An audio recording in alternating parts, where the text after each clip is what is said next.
Welcome back to Horoscope TV. Hello, everyone. We're doing something today that is, well, I think it's incredibly specific and, frankly, vital for a very particular slice of our audience. hmm If you are a Pisces, or if you have a significant Pisces in your life, a partner, best friend, maybe a difficult boss you're desperately trying to figure out, Right. you are going to want to clear your schedule, maybe grab a notebook, and really sit down for this one. You really are. We are looking at the dedicated forecast for February 2026.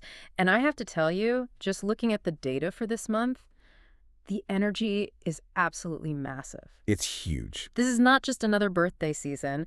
This feels like a historical turning point in your astrological timeline. It absolutely is. I mean, when we analyze the planetary movements for February 2026, we're not just looking at the usual solar return where, you get a cake and a card. Right. We're looking at a structural shift in the cosmos that directly impacts the Pisces experience. I don't use the word monumental lightly, but this fits the bill. Exactly. I was poring over the charts and the transit tables you sent over, and the headline is just, it's undeniable. It's screaming off the page. A major planetary heavyweight is finally packing its bags and moving out of your sign. That is the big news. The headline of the year, really, for Pisces. Saturn is leaving. Which is huge. I feel like we could do a whole hour just on that alone, but we have so much more to cover. So much.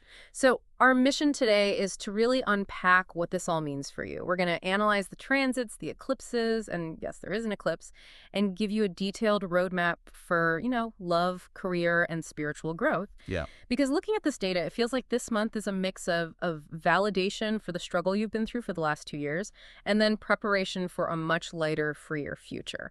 That's a great way to frame it. It's a dual-natured month. It really is. It starts with this incredible release of pressure, literally like a valve opening up, and this magnetic popularity. Okay. But, and there's always a but in astrology, it ends with a very specific cosmic warning to slow down. Right. A little heads up. Okay, so let's dive right into the main event. Section 1, the departure. Mark your calendars for February 14th. Valentine's Day, of course. Which is poetic, honestly, a Valentine's gift from the universe. Saturn moves into Aries on February 14th. It does. Now, to really understand why this matters, we need context. Saturn has been parked in Pisces for the last 2.5 years. And that is a long, long time to host the taskmaster of the zodiac in your own living room. It's a lot. It is. To understand why this departure is so significant, we have to look at what the last 2 years have likely felt like for you. Saturn is about restriction, discipline, boundaries, and heavy lessons. The tough stuff. The tough stuff. And having that in your own sign in the first house of self and identity is essentially an identity crisis in slow motion. I was trying to think of an analogy for this. It's like wearing a lead vest while trying to swim. Oh, that's good. You're doing the strokes, but the resistance is just turned up to 11. That is a perfect analogy. Or think about it like wearing a heavy, wet, scratchy wool coat in the middle of a humid summer. Ooh. It weighs you down. It restricts your movement. It makes everything feel harder than it needs to be. You've likely felt older, more tired, or just burdened by a constant need to define who you are and what you're doing with your life. Right. It's that nagging voice in your head asking, is this practical? Are you serious enough? Where is this all going? Exactly. Saturn demands definition. And Pisces by nature is fluid, boundless, dreamy. So when Saturn sits on top of Pisces, it's like it tries to put an ocean into a cardboard box. It doesn't fit. It's so uncomfortable.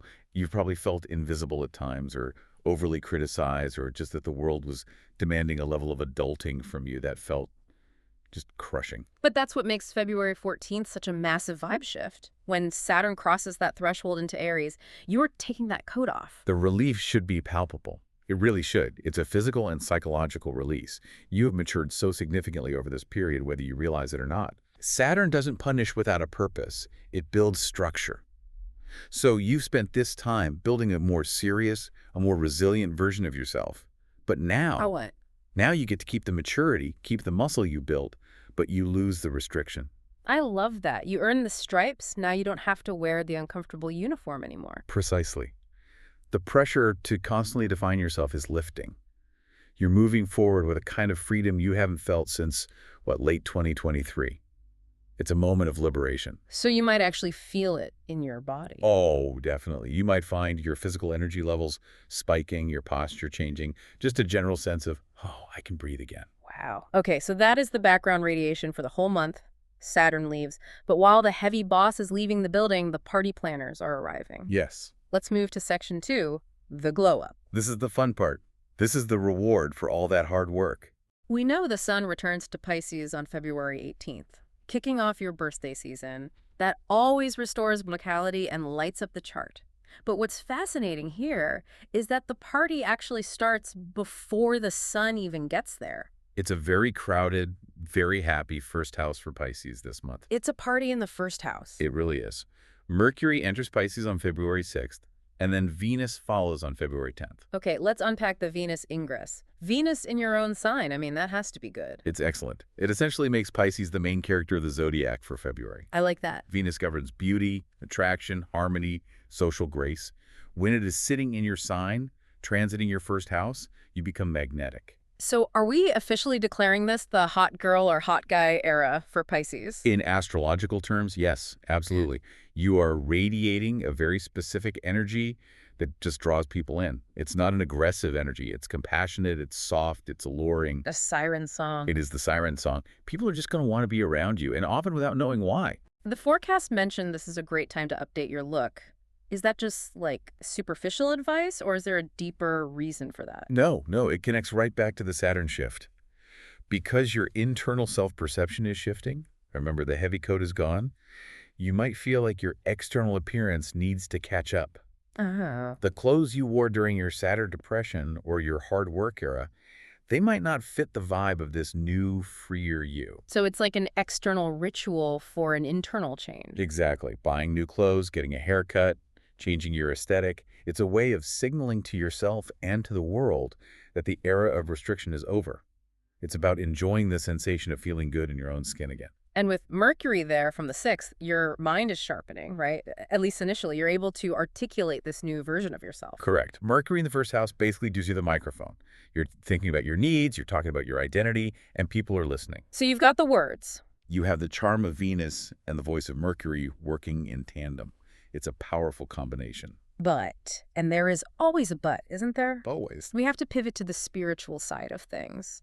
Because while the surface level is looking great, you're popular, you're attractive, you're free, there is something pretty profound happening in the background. The 12th house eclipse.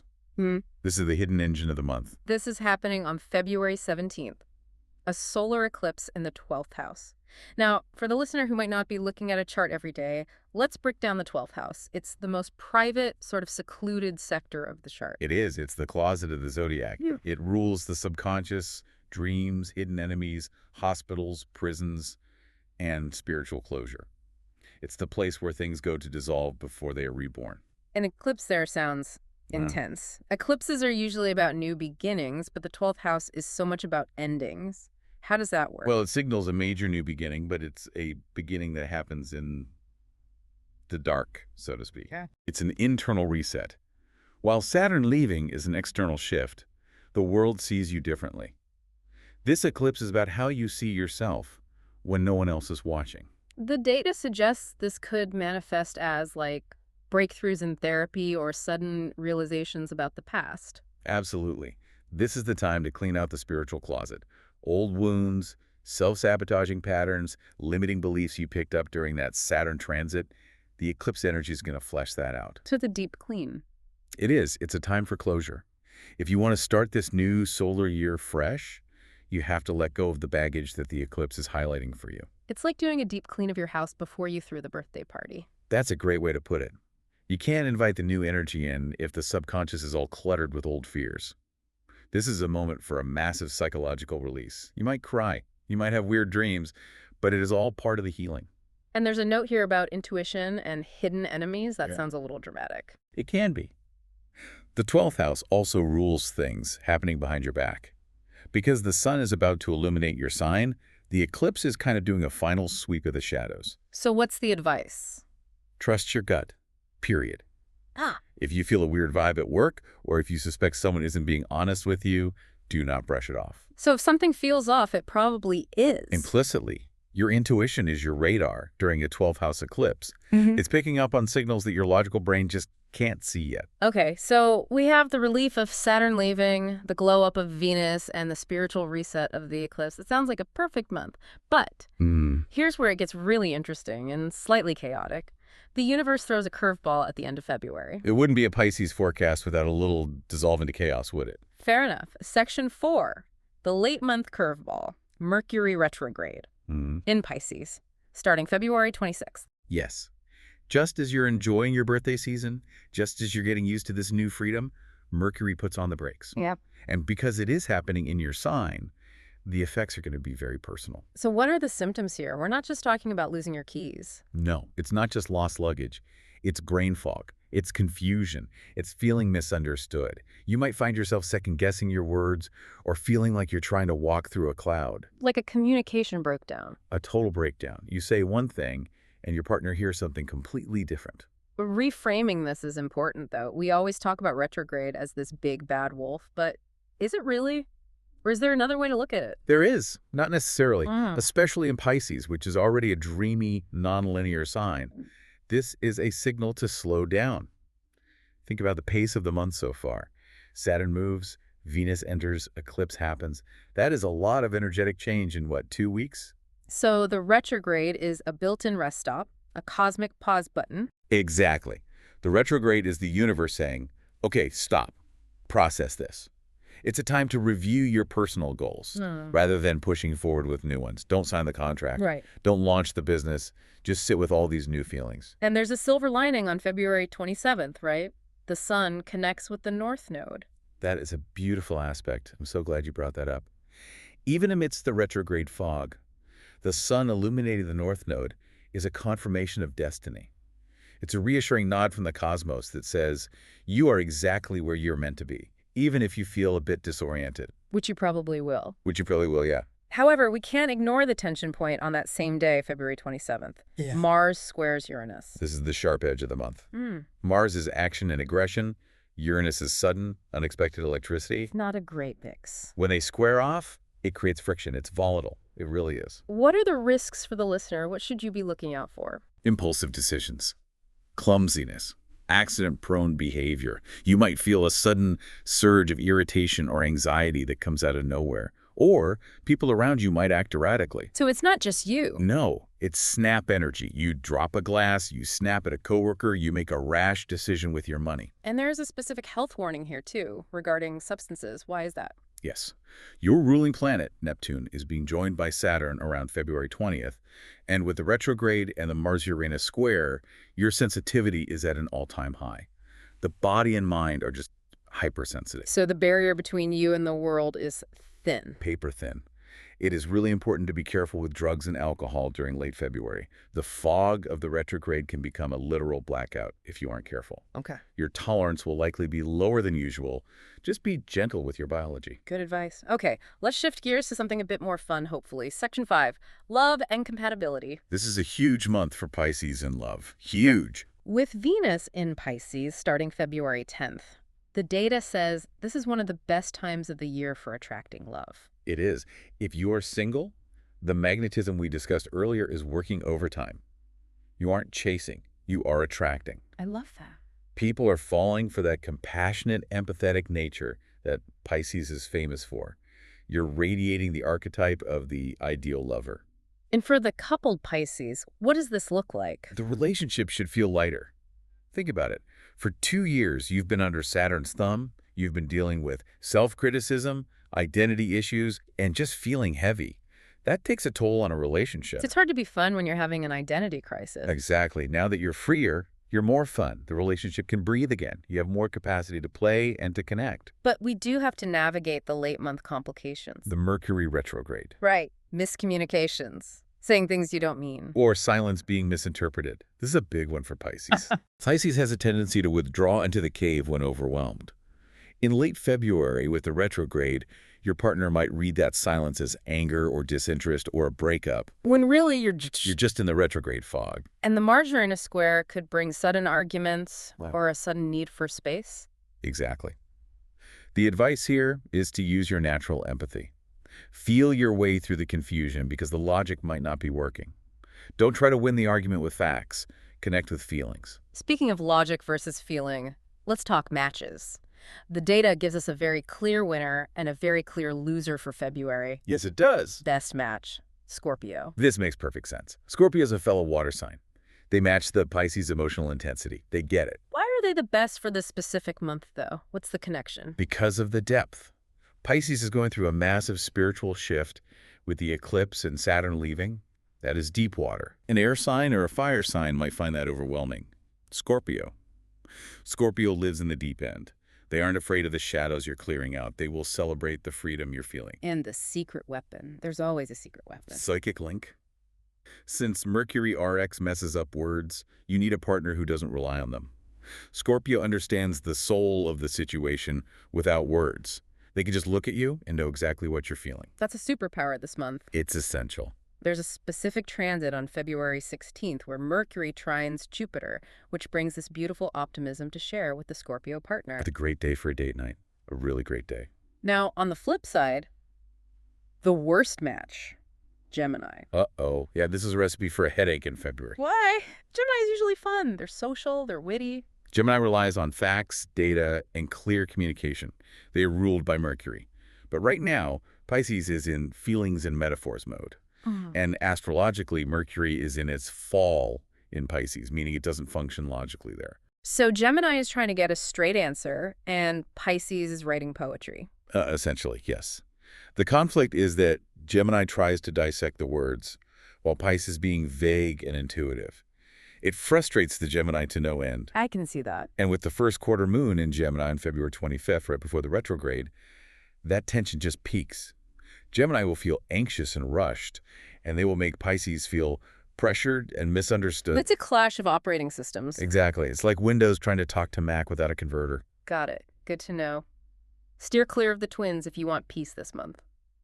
Now let's look at the practical side of life. Section 6, career and finance. This seems to be where the Saturn shift has the most tangible, real-world impact. It is a massive pivot. We start the month with a career climax on February 1st. The full moon in Leo, lighting up the 6th house. The 6th house covers work, service, and daily routines. A full moon there suggests a project is coming to a head. You're finishing something big. Hard work is getting noticed. Right. But there's a burnout warning. The need to balance serving others versus serving self. Pisces is the sign of service. You often overgive. This full moon might be the moment you realize you've been working too hard and you really need to adjust your schedule for your own well-being. But the real story is Saturn. We talked about it leaving your identity sector, but it has to go somewhere. Right. It's entering Aries, which is your 2nd house. The house of money, possessions, values, and self-worth. So what does this mean? Saturn moving into the money house. Break it down for us. It means the party is over for careless spending. Oh. Saturn demands discipline.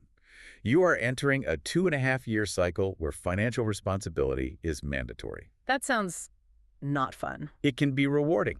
It really can. Saturn rewards responsibility. If you create a budget, if you pay off debts, if you treat your resources with respect, you can build lasting wealth during this cycle. So you're shifting focus. You are moving from the identity crisis phase to the resource building phase. The data warns about immediate consequences, though, especially with that Mars-Uranus square on the 27th. Yes. Because Saturn is now patrolling your bank account, you just don't have the wiggle room you used to. If you make an impulsive purchase late in the month, some retail therapy to deal with the retrograde fog, Bad idea. the regret and the consequence will be instant. So the good news is that Saturn rewards responsibility. It does. It's about building a foundation. Right. You are trading spiritual weight for material solidity. I like that framing. So the advice is, finish old tasks, do not sign new contracts late in the month because of the retrograde, and lock down that budget. Precisely. And use the opportunity windows early in the month. Don't wait. Okay, what are those? February 4th. Uranus, direct in your communication sector. Sudden news, a surprise email with an opportunity. Check your inbox. And February 10th. Venus brings luck through personal charm. Use that magnetism to network. Have the important conversations then. Got it. Okay, let's hit the Pisces toolkit before we wrap up. Just some quick fire facts for the listener to keep in their back pocket. Always useful. Let's do it. Health check. The full moon on the 1st urges you to look at daily habits, specifically sleep and diet. But Saturn leaving brings a surge of physical vitality. You'll feel stronger. And mentally. Just remember, the eclipse mental rest is just as important as physical rest. Meditation is your best medicine this month. Lucky elements. Color of the week. Seafoam green. It channels that Neptunian energy without being too dark. The hex code, if you want it, is #93E9BE. Nice. Lucky numbers. We have 2, 7, 12, 19, 34, and 46. And the best dates to circle on the calendar. The power days. February 10th when Venus enters, that's your glow-up day. February 18th when the sun enters, happy birthday season. And February 22nd is just a really nice, harmonious day. So what does this all mean? If we look at the narrative arc of the month, it really is a journey. It really is. You start by surviving the burnout of the full moon. Right. Then you celebrate the massive release of Saturn freedom, finally. You ride that wave of popularity and magnetism with Venus. And you go quiet. Then you go inward for the eclipse to heal the subconscious. And finally, you slow down and rest during the retrograde fog. It's a lot, but it feels like progress. Real tangible progress. It is significant progress. You are ending the month a different person than you started it. I want to leave the listener with a provocative thought. We've talked a lot about Saturn moving from your sign to your money house. Right, from the first to the second house. You are essentially trading spiritual weight for material responsibility. How does it feel to finally be grounded in reality after years of floating in an identity crisis? That's something to chew on. It's the ultimate grounding exercise. Welcome back to Earth, Pisces. Thank you so much for listening to this episode on Horoscope TV. We hope this roadmap helps you navigate the cosmic tides of February 2026. Definitely. It's going to be a month to remember. Make sure to subscribe so you get notified when the next episode and next month's forecast is available. Until then, enjoy the freedom, Pisces. Happy birthday season.